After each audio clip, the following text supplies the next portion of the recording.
নবী হুদ আলাইহিস সালাতু ওয়াস সালামের কওমেরা ছিল, তাদের উচ্চতা ছিল তাদের হাতের কমপক্ষে 30 হাত, 30 হাত থেকে 40 হাত পর্যন্ত উচ্চতা ছিল। তাদের শরীর কি হালকা চিকন পাকানো হবে নাকি? হাট্টা গুট্টা সেইভাবে হবে। ওদের কাছে নবী হুদ আলাইহিস সালাতু ওয়াস সালাম একত্ববাদের দাওয়াত নিয়ে এসেছে।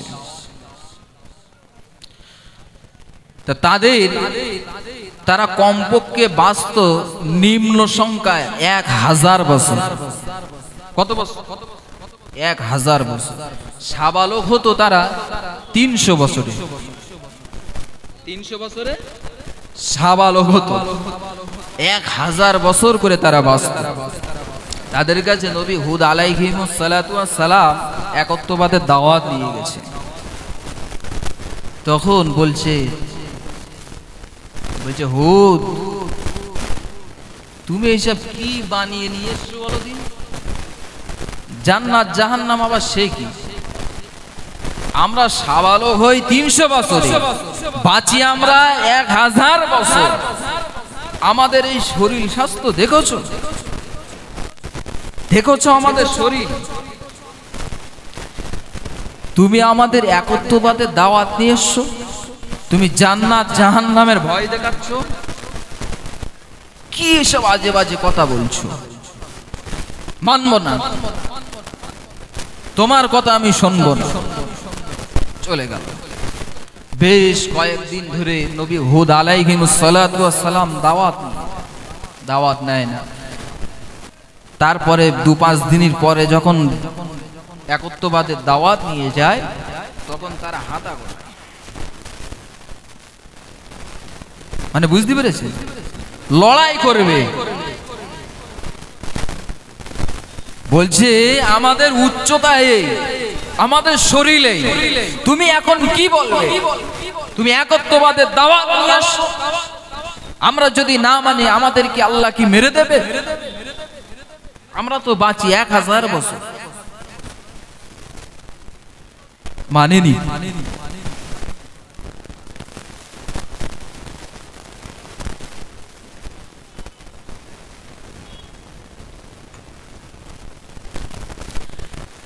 একত্ববাদের দাওয়াত মানেনি। বেশ দীর্ঘদিন যখন চলে গেছে, তখন নবী হুদ আলাইহিস সালাতু ওয়াস সালাম আল্লাহর কাছে বদদুয়া করলেন যে আল্লাহ, আমার এই কওমকে ধ্বংস করে দাও, আমার এই কওম রেখো না, আমার এই জাতিকে ধ্বংস করে দাও। মুসলমান ঘরে ছেলেমেয়েরা, পাড়া তরুণেরা, এ নবী পাকের প্রেমিক প্রেমিকেরা, ঠান্ডা মাথায় বুঝুন, নবী হুদ আলাইহিস সালাতু ওয়াস সালাম ওই সময়তে আল্লাহ দরবারে হাত তুলে দোয়া চাইলেন, আল্লাহ আমার এই জাতিকে ধ্বংস করে দাও, আমার এই জাতিকে দুনিয়া থেকে তাদেরকে বরবাদ করে দাও, তাদের হায়াত আর দিও না, তাদেরকে তুমি ধ্বংস করে দাও, তাদেরকে তুমি মেরে দাও, আল্লাহ তোমার গজব ওদের উপরে নাযিল করে দাও। ওই সময়তে গিয়ে আল্লাহ পাক ওই সময় নবী হুদ আলাইহিস সালাতু ওয়াস সালামের কওমের উপরে, জাতির উপরে আল্লাহর গজব শুরু হয়ে গেল। ওই সময় নবী হুদ আলাইহিস সালাতু ওয়াস সালামের কওমেরা যা চাষ করতে যায় কিছু আর ফলন ফলে না। তখন গিয়ে ফলন না ফলার কারণে ওই সময়তে কিছু খাওয়ার পায় না, খাদ্যগুলো আর পায় না, খাদ্য হারিয়ে গেছে। এখন কি খেয়ে তারা বেঁচে থাকবে? ওই সময়তে কুকুর, বিড়াল, টিকটিকি, আরশোলা যা পায় তখন তাই জীবজন্তু ধরে খেতে লাগলো। এমন সময় জীবজন্তুগুলো খেয়ে খেয়ে খেয়ে খেয়ে আর একটা জীবজন্তু খুঁজে পাওয়া যায় না। ওই সময় নবী হুদ আলাইহিস সালাতু ওয়াস সালামের কওমেরা ওই সময় গিয়ে গাছ গাছপালার পাতাগুলো ছিঁড়ে ছিঁড়ে খেতে লাগলো। খেতে খেতে দেখে গাছের পাতাও এমন একটা সময় আর পাওয়া যায় না, গাছের পাতাও শেষ হয়ে গেছে। ওই সময় মনে মনে করছে না না না, আল্লাহ বলে একজন আছে। ওই যে হুদ আমাদের কাছে যে দাওয়াতটা নিয়ে এসেছিল, একত্ববাদের দাওয়াত, ওই দাওয়াতটা তো আমরা মানিনি। হুদকে আমরা বারবার করে আমরা তাড়িয়ে দিয়েছি। আমরা এখন আর হুদের কাছে যাব না। এক জায়গায় বসে একটা মিটিং করলো, একটা সমাবেশ করে নিল যে আমরা হুদের কাছে আর যাব না। ওই সময়তে গিয়ে নবী হুদ আলাইহিস সালাতু ওয়াস সালামের কমেরা ওই সময় একসাথে দল বেঁধে কাবা ঘরের নিকটবর্তী জায়গায় চলে এলো। কাবার সামনে আস্তে আস্তে চলে এসে আল্লাহ দরবারে হাত তুলে বলে, আল্লাহ তোমার গজব নাজিল হয়ে গিয়েছে, বুঝতে পেরেছি। আল্লাহ আমাদের ওপর থেকে গজব তুলে নাও, আমাদের উপরে আর গজব দিও না। আল্লাহ আমাদের ওপর থেকে গজব তুলে নাও। ওই সময় থেকে আল্লাহ ওহী নাযিল করে দিয়ে বললেন, হে আমার বান্দা, তোমরা আমার কাছে যখন এসো চেয়েছো আমি আল্লাহ দেব। তোমাদের মাথার উপরে 3টে কালারের 3টে মেঘ আমি আল্লাহ পাঠাবো। তোমরা যে মেঘটা পছন্দ করবে ওই মেঘটা তোমাদের সাথে তোমাদের গ্রামে তোমাদের বাড়ির সামনে হাজির হয়ে যাবে। সেই মেঘ দিয়ে আমি আল্লাহ নির্বাচন করে দেব। আমার রহমত তার ভিতর দিয়ে রহমত হবে কি গজব হবে আমি আল্লাহ নির্বাচন করে দেব। তবে তোমরা আগে একটা মেঘ নির্ধারিত করো। ও বান্দা বান্দি মনে রেখে দাও, ওই সময়তে নবী হুদ আলাইহিস সালাতু ওয়াস সালামের কমেরা ওই সময় গিয়ে দেখতে পেল মাথার উপরে 3 কালারের মেঘ, একটা কালো, একটা সাদা, আর একটা হলো লাল কালারের মেঘ। ওই সময় 3টে কালারের 3 ধরনের মেঘ দেখতে পেয়ে মনে মনে বলছে যে আমরা জীবনে সাদা মেঘে পানি হতে দেখিনি, জীবনে লাল মেঘে পানি হতে দেখিনি, আমরা দেখেছি কালো মেঘে পানি হতে। আমরা কালো মেঘটা নির্ধারিত করি। ওই সময় কালো মেঘটা নির্ধারিত করে আল্লাহকে ডেকে বলে, আল্লাহ তুমি যে 3টে মেঘ তুলে দিয়েছো 3 কালারের, আমরা কালো মেঘটা পছন্দ করে দিয়েছি আল্লাহ। ওই সময় আল্লাহ আবারও বললেন, বান্দা যাও, ফিরে যাও, তোমাদের গ্রামে ফিরে যাও। তোমার মাথার ওপর দিয়ে ওই মেঘটা তোমাদের সাথে বাড়ি চলে যাবে। ওই সময় নবী হুদ আলাইহিস সালাতু ওয়াস সালামের কমেরা যখন আনন্দ করতে করতে হাসি মুখে আস্তে আস্তে আস্তে আস্তে গ্রামে যেই না ঢুকলো, আর ওই মাথার ওপর দিয়ে মেঘটা আস্তে আস্তে ওদের সাথে সাথে এসে যেই গ্রামে ঢুকেছে, ওই সময় আল্লাহ পাকের গজব নাজিল হয়ে গিয়ে এত ঝড় তুফান হচ্ছে। ওই সময় নবী হুদ আলাইহিস সালাতু ওয়াস সালামের জাতি নবী হুদ আলাইহিস সালাতু ওয়াস সালামের কম আর সহ্য করতে পারলো না। তাদের পা গুলো ধীর স্থির ভাবে আর এক জায়গায় থাকে না, পা গুলো সরে যায়, এত তুফান হয়। ওই সময় ওরা উড়ে যায়, যেমন এমনি হাওয়া হলে বাঁশ পাতা বলেন, গাছের পাতা বলেন, উড়ে এক জায়গা থেকে আর এক জায়গায় চলে যায়। নবী হুদ আলাইহিস সালাতু ওয়াস সালামের জাতিরা ওই সময় এক জায়গা থেকে উঠে আর এক জায়গায় চলে যায়। ওই সময় আল্লাহ পাকের গজবে তাদের হাতগুলো ওই তুফানে খুলে খুলে বেরিয়ে চলে যায়, কারুর মাথা উড়ে চলে যায়, কারুর পা গুলো চলে যায়। এমন করে আল্লাহ তাদেরকে জমিনের নিচেই পাঠিয়ে দেয়। আল্লাহ ছাড় দেয়, ছেড়ে দেয় না। আল্লাহর গজব, আল্লাহর হুকুম না মানার কারণে, আর আল্লাহ যে নবী পাঠিয়েছে সেই নবীদের নাম মারার কারণে গজব। নাকি নাকি না মানলে গজব কোন হয়? দেখে আজকে জলসা হচ্ছে, আজকে জলসা তলায় কজন আছেন দেখেন, দিকে তাকিয়ে দেখেন কজন আছে। রাস্তায় দেখেন গাড়ি নিয়ে আসছি, হরেন দিচ্ছি, তাও সরছে না। শয়তান কোন হাত ধরে, মেয়েদের হাত ধরে রাস্তা দিয়ে আসছে। এদের বাপও জাহান্নামী, মাও জাহান্নামী, বড় ভাই জাহান্নামী, বেয়াদব। মেয়েগুলো বেপর্দা করে রাস্তায় চলছো, বাড়ির থেকে বার করেছো জলসায় যাচ্ছি। কত বড় চিটিং বাস! জলসা শোনে দেখেছেন? সিগারেট টানছে, রাস্তাতে আসছে সিগারেট টানছে, হরেন দিচ্ছি তা বলছে আসতে যেতে পারছো না। বেয়াদব! নামাজ নেই, কালাম নেই, মুখে সিগারেট।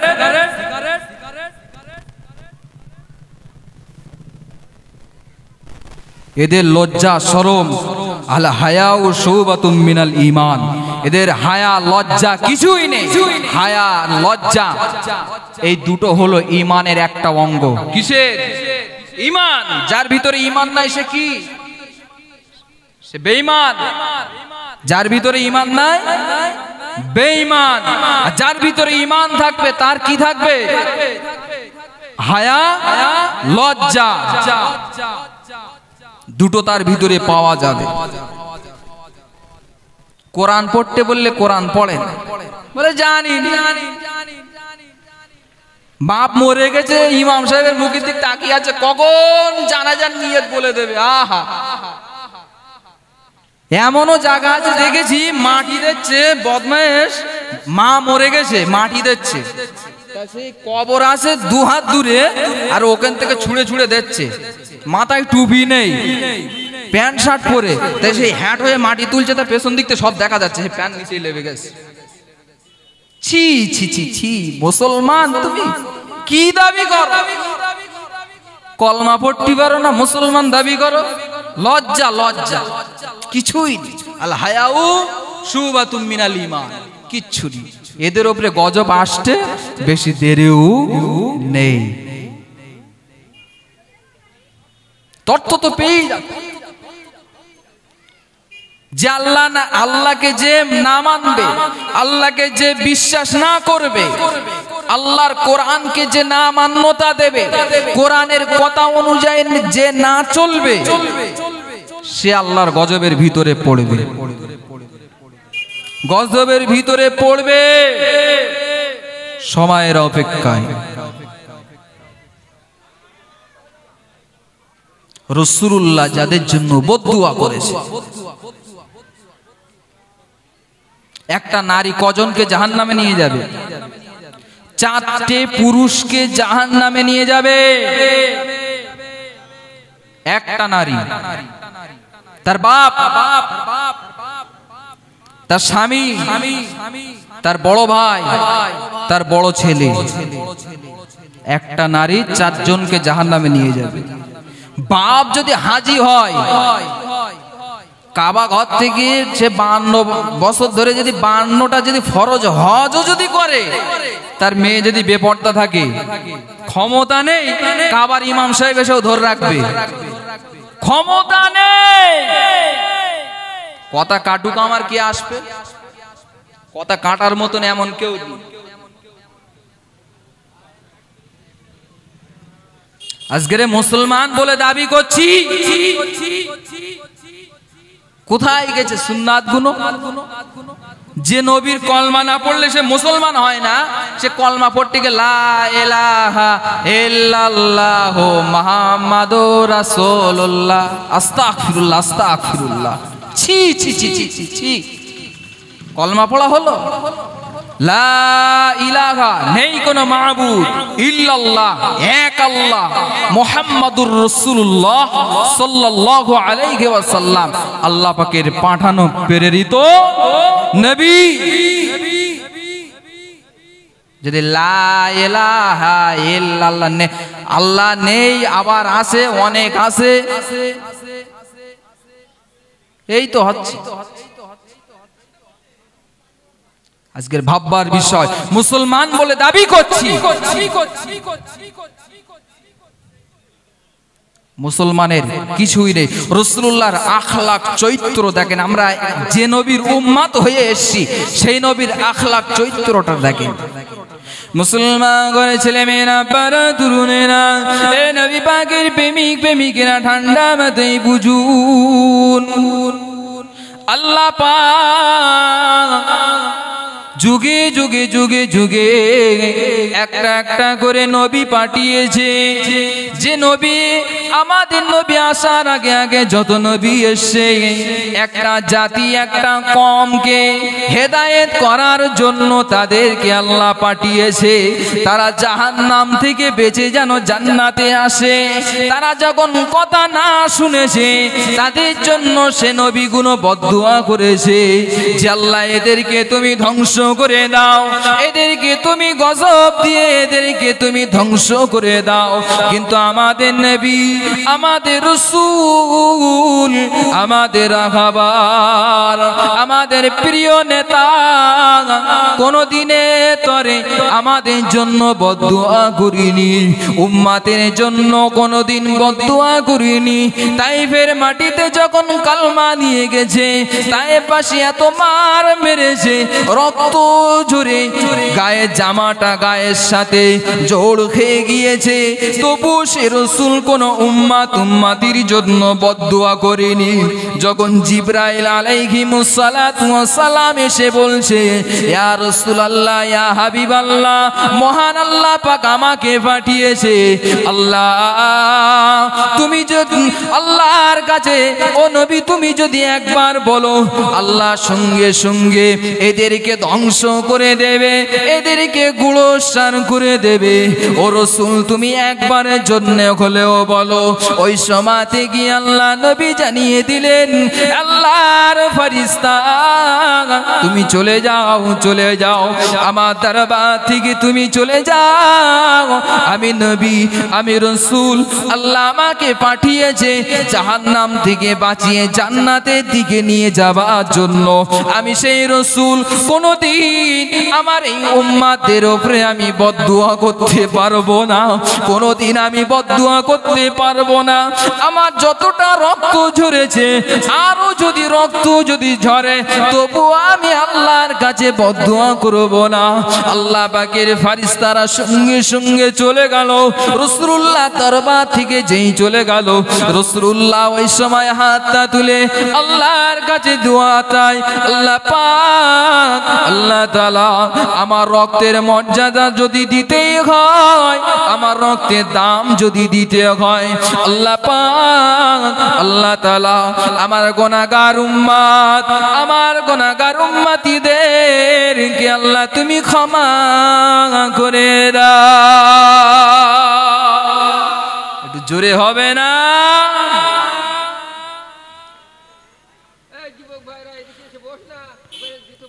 কোন নবীর উম্মত, কোন নবীর উম্মত ভেবেছে? বালিশি মাথা দিয়ে ভাববেন, বালিশি মাথা দিয়ে ভাববেন যে আমি আল্লাহ আমাকে পাঠিয়েছে কিসের জন্যে আর কি করে বেড়াচ্ছি, আল্লাহর হুকুম কি সঠিকভাবে কি মান্যতা দিতে পেরেছি, কতটা মেনেছি। বালিশি মাথা দিয়ে একটু ভাববেন। সময় চলে যাবে, সময় চলে যাবে, আজরাইলের আসার সময় এসে যাবে। আজরাইল ঠিক সময় মতো চলে আসবে। যখন জানটা বেরিয়ে যাবে, আজরাইল যখন সামনেই চলে আসবে না, তখন গিয়েই মনে পড়বে, আহ দুনিয়ায় কি করলাম, আর একটু যদি সময় পেতাম তাহলে আল্লাহকে চিনতাম। কখন গিয়ে মনে পড়বে? শেষ সময় আজরাইল যে সময় চলে আসবে, মৃত্যুর পরে আর কোনো কথাই হবে না। আপনার ঈমান আমল যদি না থাকে, কাবার ইমাম যদি এসে আপনার কবরের ধারে বসে বসে যদি কাঁদে না, তবুও কাজ হবে না। হবে? লাইন নেই। যে ভাঁড়ে আমি পানি ঢেলবো, ভাঁড়টা নিচেই যদি ফুটো থাকে, ভাঁড় জীবনে ভর্তি হবে? কি করতে হবে? ভর্তি করতে গেলে ফুটোটা আগে বন্ধ করতে হবে। তা আমার এদিক থেকে ছেলে, গ্রামবাসী, কাবার ইমাম সবাই এসে আমার জন্য দোয়া করছে, কবরের ধারে কাঁদতে কাঁদতে কবরের মাটি কাদা হয়ে গেছে, কিন্তু আমার তো ঈমান আমল তো কিছুই নেই। সারা জীবন তো বিড়ি সিগারেট বেনামাজি হয়ে ঘুরে বেড়িয়েছি, কাজ কি হবে? বলছি হয়তো খারাপ লাগছে, হয়তো খারাপ লাগছে অনেকে, নামাজের কথা বললে অনেকে গরম হয়ে যায়। হ্যাঁ, নামাজের কথা কেন বলবে? সব বলো, নামাজের কথা বলা যাবে না, এমন আছে।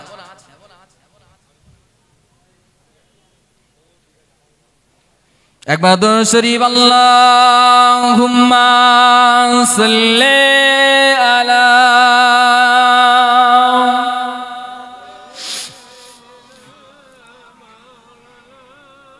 ওয়া আলা আলি সাইয়্যিদিনা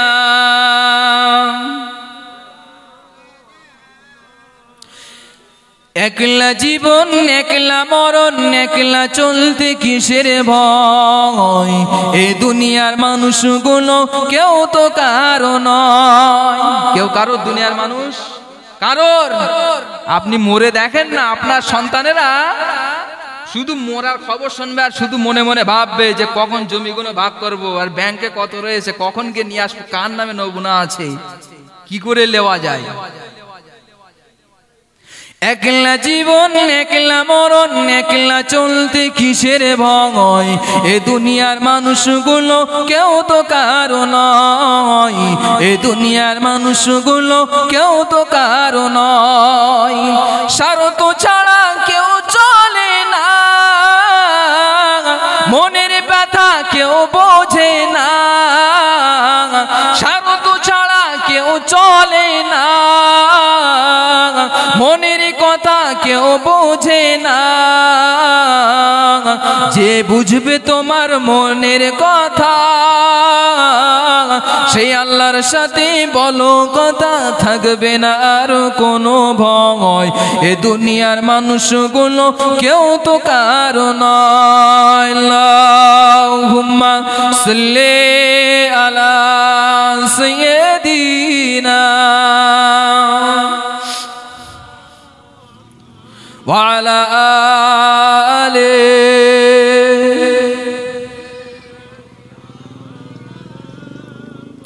মুসলমান ঘরে ছেলেমেয়েরা, পাড়া তরুণেরা, এ নবী পাকের প্রেমিক প্রেমিকেরা, ঠান্ডা মাথায় বুঝুন।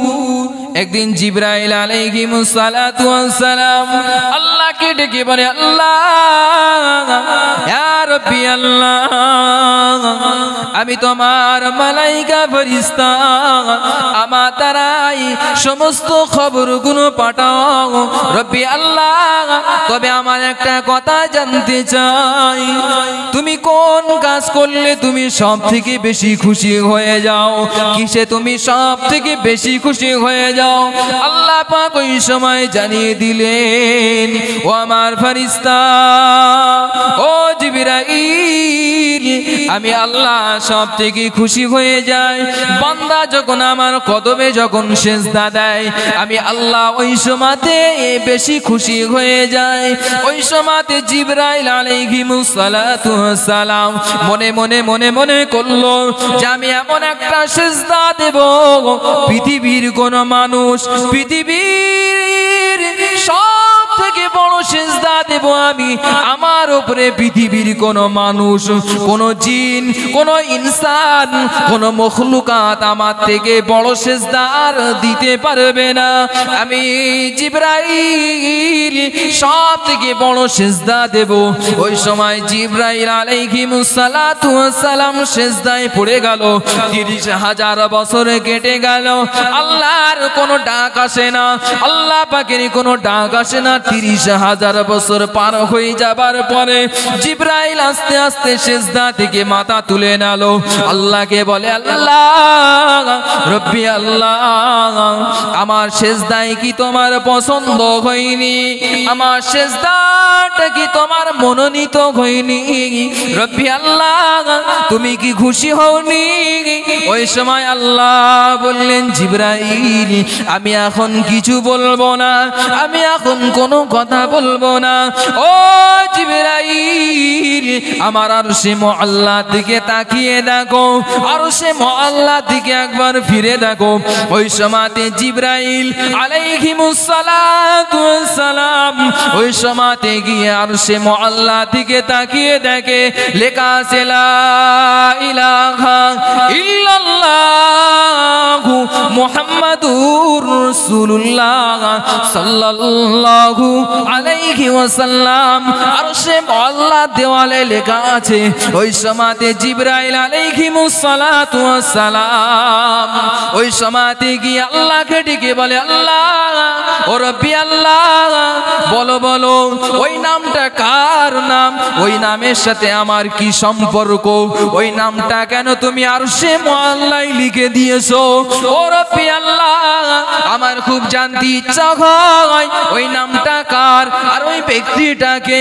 ওই সময় আল্লাহ বলল জিবরাইল ওই যে নামটা দেখতে পাচ্ছ ওই নামটা হলো একজন নবীর নাম। আমি আল্লাহ মখলুকাত জিন আর ইনসানকে আমি আল্লাহ সৃষ্টি করব, আর যাকে কেন্দ্র করে আমি আল্লাহ তামাম পৃথিবী ও জিবরাইল তোমাকেও সৃষ্টি করেছি।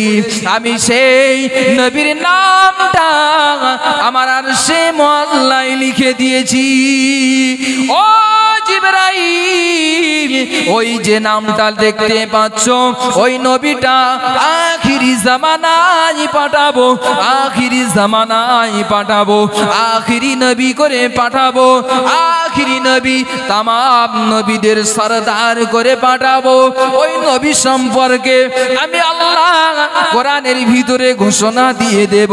ওই নবীটা হলো তামাম দুনিয়ায় যত নবী রাসূল গিয়েছে সমস্ত নবী রাসূলদের সরদার হলো আমাদের নবী। ওই নবীকে আল্লাহ পাক আরশে মুআল্লায় নামটা লিখে দিয়েছে। আর বললেন জিবরাইল ওই নবী যে উম্মত হবে বড় গুনাহগার উম্মত হবে, সেই সময় গিয়ে ওই উম্মতরা ডাইনে তাকাবে গুনাহ হবে, সামনে তাকাবে গুনাহ হবে, পিছনে তাকাবে গুনাহ হবে, বামে তাকাবে গুনাহ হবে, যেদিকে আগাবে যেদিকে তাকাবে শুধু আর গুনাহ আর গুনাহ। ওই সময়তে সেই যুগেতে আমি আল্লাহ ওই সময়তে ওই নবীকে আখিরি নবী করে পাঠাবো। ও জিবরাইল ওই হলো আমার বন্ধু, ওই হলো আমার সঙ্গী।